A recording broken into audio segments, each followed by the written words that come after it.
I'm here on Head Lake in the Kawarthas, heading into the Queen Elizabeth II Wildlands Provincial Park. And I've had about a week off since the last trip to Obatanga. I was home for a few days, and then I spent a few days in at Deerhurst Resort in Huntsville. A buddy has a place there. And so I'm rested up pretty well and ready for a relatively strenuous trip. I'm heading into Scrabble Lake today, and that requires 9 portages, and it's already 1:30. It's past 1:30 now. I left the launch at about 1:30. Left the launch on the east or the west side of Head Lake. There's one there with parking for about 5 cars or so, 4 or 5 cars, if everyone parks nicely. And I just have to paddle across Head Lake, and then there's the portage into Fishhog.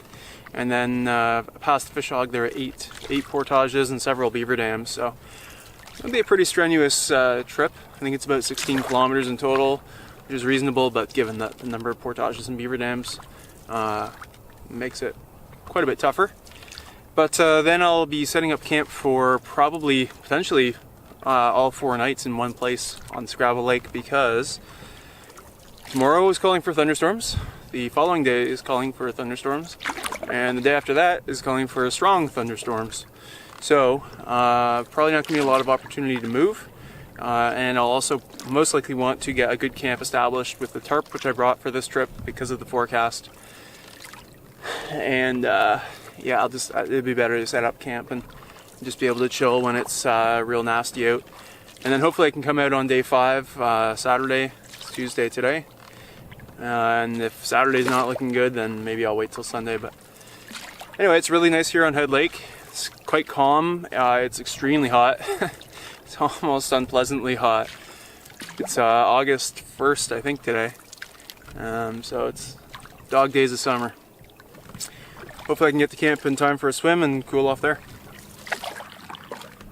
I'm across Head Lake now at the northeast end of the lake.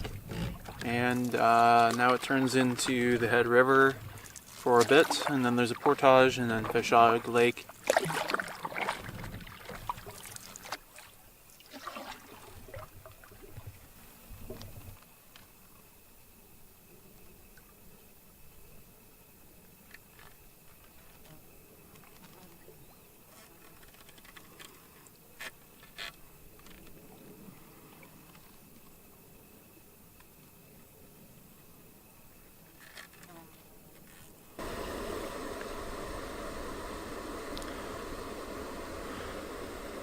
At the little waterfall here that requires the portage into Fishhog, and that's the portage there. You kind of have to clamber up the hill a little bit, and then the put-in is a little bit steep as well, but as long as it's dry, none of it's bad at all. If it's wet, it's a little slippery.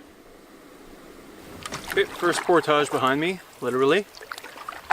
On to the next 8. I'm on Fishhog now. And I was here twice last year in the fall. Once in late September. We came through and I think spent 2 nights a couple lakes north of Fishhog on Long Lake. And didn't get into any fish there, I don't think. But heard wolves howling, and I think it was a barred owl at night. So that was nice, and more importantly on the way in, trolling across Fishhog, caught a nice muskie. I didn't measure it, I don't think, but it was around 40 inches. So I remember that trip fondly, and then I came back a few weeks later to camp on Fishhog to see if I could get into some more muskie and some bass, because it's known to have some pretty good bass fishing too. And didn't get into too many. I think it was a pretty cold trip, maybe too late in the fall. That was, I think, late October. And things were pretty slow, so, and didn't get into any muskie at that trip, I don't think. Maybe I got into one on Head Lake, which also has muskie and walleye and bass. And the lakes that I'm going into to spend the next 4 or 5 days are Scrabble and Clear Lake, and they are supposed to only have large and smallmouth bass, so I'm looking forward to some bass fishing. It's been mostly pike and walleye over the last month, way up north. aren't any bass up there really, not that far north. It's just the growing season isn't long enough for them, and they're more of a warm water species, so they just don't thrive there. And I guess they, over time, they probably were there and then got edged out by species that could handle the cold better, such as pike and walleye. So yeah, hoping to get into some bucket mouths on this trip. I was here in the spring, norther in the park, and got into a 5-pound bass, largie, a 6, and then one over 6 pounds, which was my personal best. So I have high hopes for that. Working my way through fish hog, and behind me are some motorboat, and on the campsite across from that there's someone with a power drill. Not my cup of tea. When I came here in the fall, it was dead. Like, I think I was the only one on the lake, especially in late October. I'm pretty sure I was. So if I were to recommend this to someone, I would say come in the shoulder season if you're looking for seclusion. Still a nice lake, and it's accessible camping for people who don't want to do excessive camp or portages. Just one 100-meter portage to get in here, and it's pretty close to the GTA for that large populace. And there are tons of campsites on it. There are, I think, 18 or so.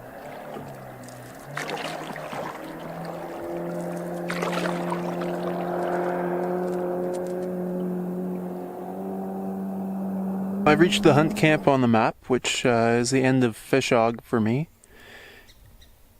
Apparently was established in the 50s. That's cool.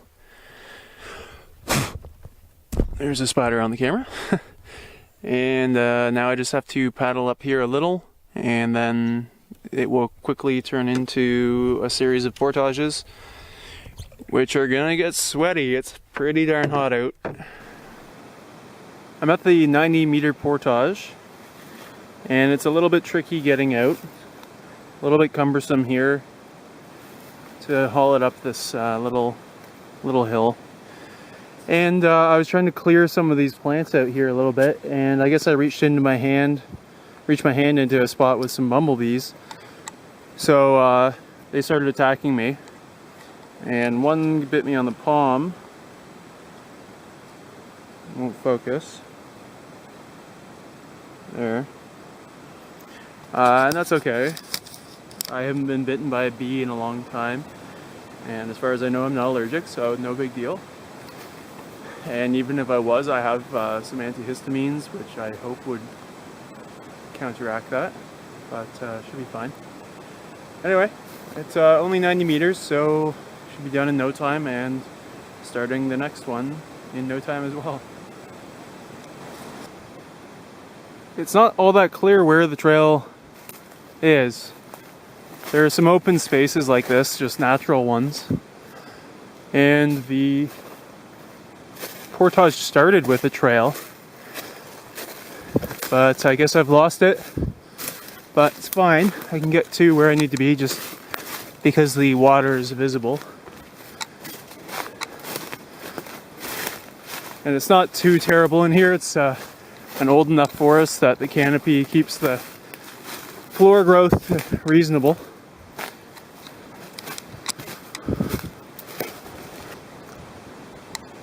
Well, there's this nice beaver pond here, but it's not where I'm supposed to be. And I just hauled over 2 loads of gear and then checked the GPS. And I've gone down here. Portage is up there. So this stuff is coming back whence it came. And yeah, good thing I have GPS. It's too bad. There's a decrepit bridge, just like a little walking bridge near the start of the portage, and I guess that's what I'm supposed to cross. I went ahead and scouted it before taking everything up again to make sure I was going the right way, and you just have to haul it up this hill. I swear I just heard a stick break on the other side where my food is.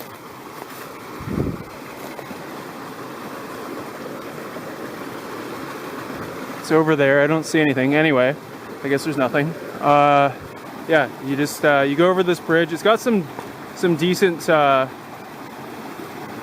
lumber on it, but underneath some pretty unsecure looking lumber and logs. But it seems to be holding my weight.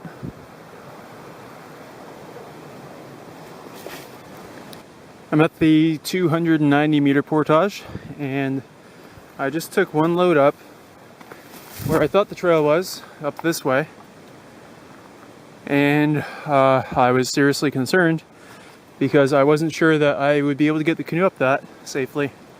That is a recipe for falling backwards with the canoe landing on your head. Thankfully, the trail is actually here.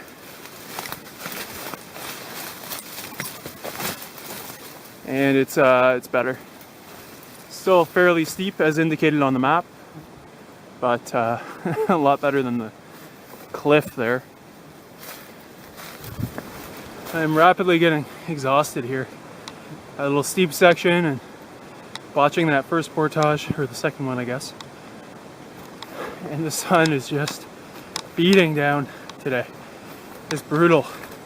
I think that's the worst part of it. I've drunk like 2 liters of water since I started at 1:30, and now I don't know what time it is, maybe 5.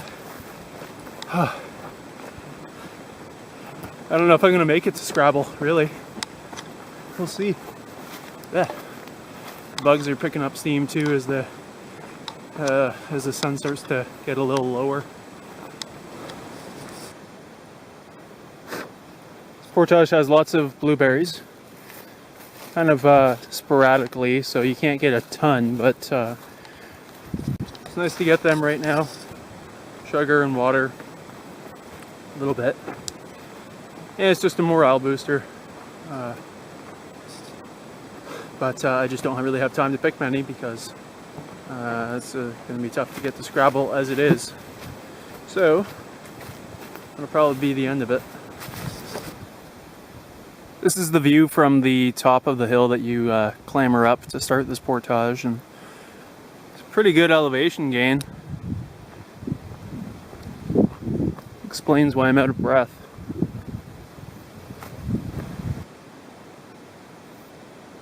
The 290 is behind me, and I'm going to continue on the Digby Creek there. The good news is, despite that I have 6 portages left, they're all very short. There's a 40, a 70, a 5, a 90, 75, Beaver Dam, Beaver Dam, Beaver Dam, Beaver Dam, and then a 55, and then that should be it to get me into Scrabble. I'm tempted to stay on Clear Lake because I think it's actually even more remote based on the fact that Black Lake cottagers could take ATVs in on that trail to Scrabble, but probably not too many. And the other good news is that I've done, I don't know, a good 2/3 or even 3/4 of the total distance for today. So I started down around here, the map's just folded over. Came across Head Lake, up the Head River, Fishhog, and now I am there. So all I need to do is get there, and the rest of the distance has been covered. So hopefully it's not too bad. At the 40 meter portage here, the map shows that the portage crosses the creek, which is the way I went, and it carries on up there around, and it's not super long or anything, but what I missed, except for the last load here, is that you can get the canoe in here, and I guess someone cleared it up ahead and made it navigable. So if anyone else is doing this, it's like 10 meters away. Well, the last load was the canoe, so I decided to just put it in the water, and then I realized the paddles have already been portaged to the end of it. So I am just using things like this rock and in the shrubs to pull myself along, because it's not far and it was easier than picking the canoe back up and carrying it the rest of the way. Path of least resistance. I take it back, it wasn't easier, because I've run out of things to really pull on, and now I'm just using my hand as paddles. This not too bright moment is brought to you by Panasonic. Here's the put in after the 5-meter portage, just around this beaver dam here. Pretty tall one. There's about maybe 2 inches of water there, so hopefully the mud underneath is really soft and silty so I can slide over it. Just saw a couple of deer bound off over there. This is terribly slow travel through the Digby Creek. There are all kinds of mini log jams like these, which don't look like much, but they're hard to get over, almost like mini beaver dams. And then, yeah, I haven't even gotten to the beaver dams yet, but sun's getting a lot lower now. It's behind the trees. It's about 7, and I'm getting there real slow. Yet again, I'm making the day a little bit harder than it has to be. There's a pretty good takeout here. I didn't really think to come through all that stuff, but it would have been better. I came straight to the portage sign and flags, which have been pretty rare. There haven't been many flags or signs. And then I had to like kind of tiptoe over the logs here. So, lots of lessons learned for this route if I come back.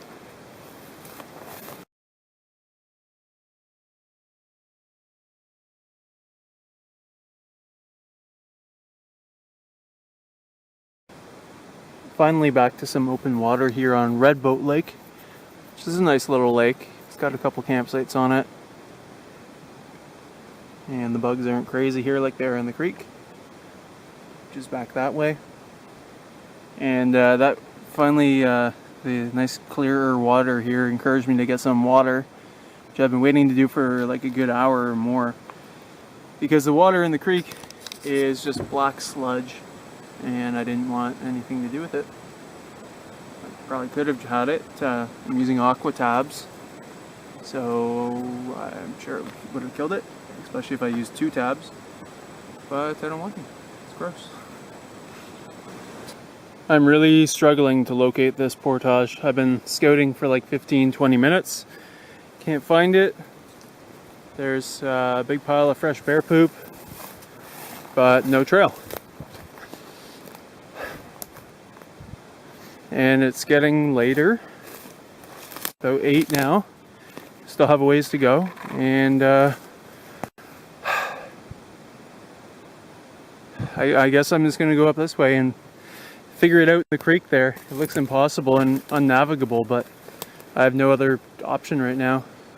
This is the only logical place I could get to here, and I'm hoping I can connect back with the creek without too much difficulty.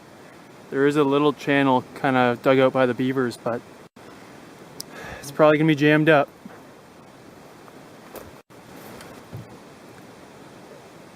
The creek did not last long. It's closed up on me.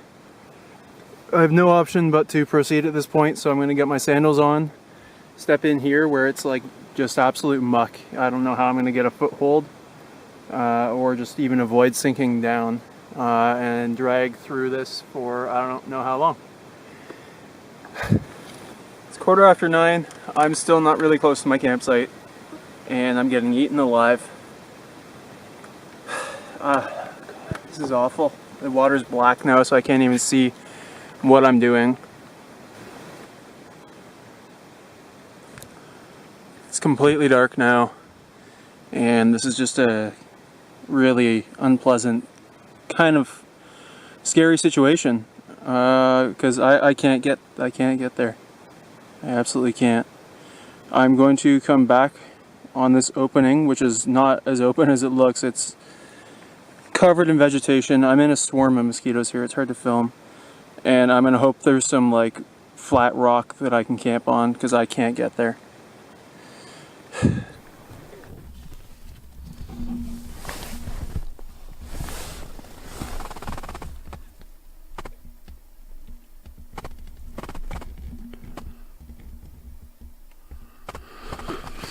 Oh, the camera's not focusing through the mesh, but there are a billion mosquitoes out there. I'm finally safe from the mosquitoes, and hopefully other things, because there are definitely some things going bump in the night right now, and I hope they're just beavers. I couldn't even hang my food bag, so it's just in the water in the canoe.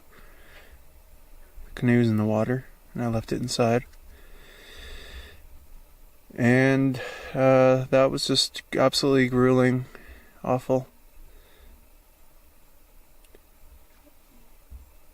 I barely even want to talk about it or recap it, but I didn't have time to film anything, but there were just obstructions in Digby Creek every probably 100 meters, and I had to step out and either step onto a log, a submerged log, a beaver dam, a thick mat of vegetation and soil, but that was some of the worst paddling I've ever had to do. And then once it got dark, it just became impossible because you can't find the channel, and the channel's already awful in the first place. So this was not even a choice. It had to be done. I had to stop here, and mercifully I was paddling along the shore, and there was a bit of exposed rock for me to get out on, because it's just a mucky, overgrown shore here. There's hardly anywhere to get out.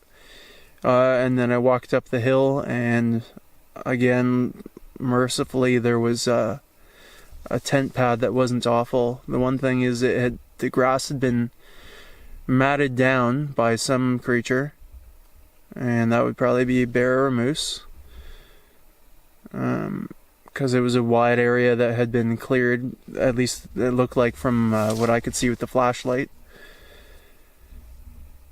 So hopefully it's tonight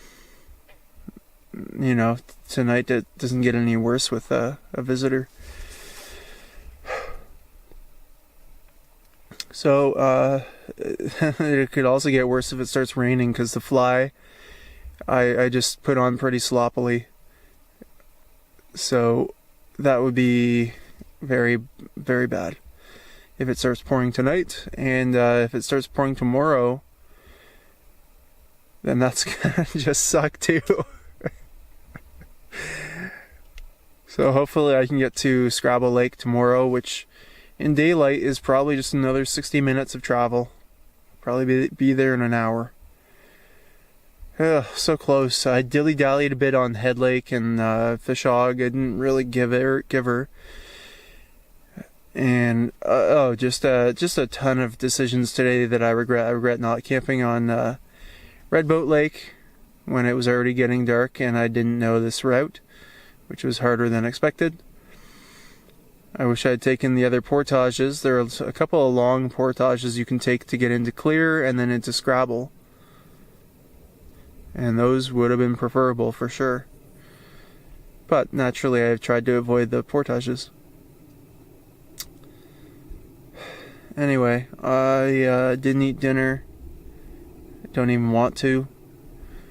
I'm very thirsty and I don't have a lot of water. I had to scoop some out here from the swamp, so it's mucky, gross water, and it's gonna have to do because I have nothing else right now. And hopefully the AquaTab purifies it properly. Anyway, I am gonna have a drink of water and then hopefully pass out and wake up to sunshine. That was a brutal one.